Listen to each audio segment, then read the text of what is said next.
तकरीबन 5 बजे तक मेरे पास कॉल्स आने लगे। कॉल अंजलि सिस्टर का था। मैं उठाया तो वो भयंकर रो रही थी फोन में। उसने फोन में रोते हुए बोला कि पास्टर मनो रिस्पॉन्ड नहीं कर रही है और वो कोलैप्स हो गई है करके।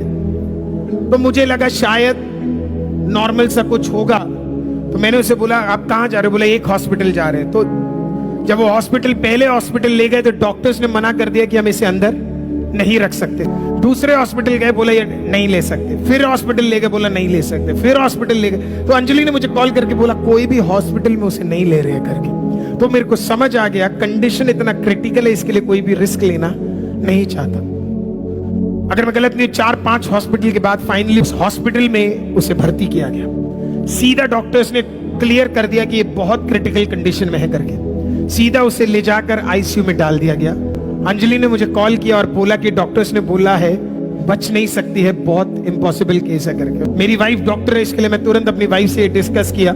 मेरी वाइफ भी मुझे बोली हाँ शायद कंडीशन बहुत ज्यादा क्रिटिकल है करके। मैं अपने घर से निकला और मैं दुआ करने के लिए मैं वहां पे पहुंचा। जब भी मैं उस हॉस्पिटल में जाता हूँ, हमारे चर्च के स्टाफ भी वहीं रहते हैं, तो मुझे लगा कि मैं क्या कर सकता हूँ, इस सिस्टर को कॉल कर लेता हूँ और अगर जब भी मुझे उस हॉस्पिटल में जाना है, मैं उस सिस्टर को कॉल करना। तो मैं जब निकला तो परमेश्वर मुझे कहता उस सिस्टर को मत कॉल कर। वो सिस्टर वहां पे नर्स है, और भी लोग हैं जिसे हम जानते हैं। परमेश्वर ने कहा किसी को कॉल करने की जरूरत नहीं है, तू पहुंच हॉस्पिटल में। मैं वहां हॉस्पिटल पहुंचा और मैं अंजलि को मिला। हम लोग आईसीयू में गए। जब मैं आईसीयू में गया, आईसीयू डोर लॉक्ड है, वो सिर्फ कार्ड से खुल सकता है। मैं वहां पे खड़ा हूं तो अंजलि रिक्वेस्ट कर रही थी किसी को कि हमें 2 मिनट के लिए अंदर जाने दो। एक ने मना किया, 2 ने मना किया, 3 ने मना कर दिया, सब मना कर रहे। वहां पे एक सिस्टर खड़ी थी, कोट पहन के, पैंट पहन के एक सिस्टर खड़ी थी।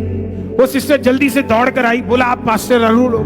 मैं बोला हाँ मैं पास्टर अरुल। बोला हम लोग आपका आईसीएम चर्च का लाइव देखते हैं। बोला, मैंने कहा अच्छी बात है। बोला आप यहाँ पे कैसे? मैं बोला मेरे चर्च की एक सिस्टर आईसीयू में। बोला आप यहाँ क्यों खड़े हो? मैंने कहा कहती मैं यहाँ की सिक्योरिटी हेड हूँ। बोला, मैंने कहा मेरे पास कार्ड। कहते किसको कार्ड की जरूरत है? उन्होंने सीधा स्वाइप किया और उन्होंने मुझे क्या किया, सीधा अंदर लेकर गए और मुझे कोई डिस्टर्ब ना करे, वो भी वहीं खड़ी हो गई बिल्कुल। तो मैं उस सिस्टर से पूछा आप बताइए क्या? बोला पास्टर मैं आपको बता रही है डेड है, ये कोमा में चली गई, ब्रेन डेड हो। तो उस टाइम पे परमेश्वर ने मुझसे बोला जो ये बोल रहे मत सुन, जैसे लाजर को जिंदा किया वैसे ही तू प्रार्थना करना शुरू कर। और तूने कहा था ना मरे हुए लोगों को जिंदा होते हुए देखना है, मैं करके दिखाता हूँ। मैं गया, मैं घुटने पे बैठा, मैंने कहा लाजर को जिंदा करने वाला मना ये तेरे को जिंदा करने के लिए इस कमरे के अंदर है, उठ के खड़ी हो जा। बोला तो फिर हम डॉक्टर से मिले। डॉक्टर ने हमें क्लियर बोल दिया, क्या बोला 24 से 48 आवर्स खत्म। बोला नहीं जी सकती, बोला डेड एक क्रिटिकल कंडीशन है। बोला कोई बात नहीं। मैं वहां से निकला तो हम ये सोच रहे थे किस कौन इधर देखने के लिए अंजलि को मदद करेगा। एक और लड़का आता है, वो पंजाब अमृतसर से है, मेरे को देखता और बोलता है आप पास्टर अरुल? मैंने बोला हाँ मैं पास्टर अरुल हूँ। बोला पास्टर मैं अमृतसर से आपका लाइव देखता हूँ, मुझे नहीं पता था आप दिल्ली में यहाँ पे सेवकाई करते हो। बोला क्या हुआ? मैं बोला ये बेटी। बोला टेंशन मत लो, ये अब अपनी बहन है। बोला जब घर से निकला तो मदद के लिए नहीं था, घर से निकला कोई हाथ पकड़ने के लिए नहीं था। ओह मैं खुदा का धन्यवाद करता हूँ।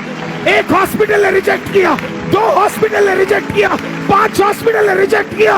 खुदा का धन्यवाद हो, क्योंकि खुदा को पता था 2 लोगों को खुदा ने कहां पे तैयार करके रखा है, उसी हॉस्पिटल में तैयार करके रखा है। मैंने पहले प्रेयर किया।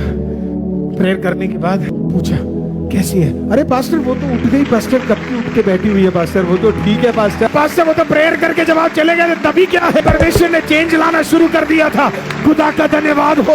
अगर आपको अगली बार कोई मरा हुआ व्यक्ति जिंदा हो तो मनु को बीच बीच में देख लेना। 4 दिन पहले कोई मरा था, 4 दिन बाद कोई जिंदा है।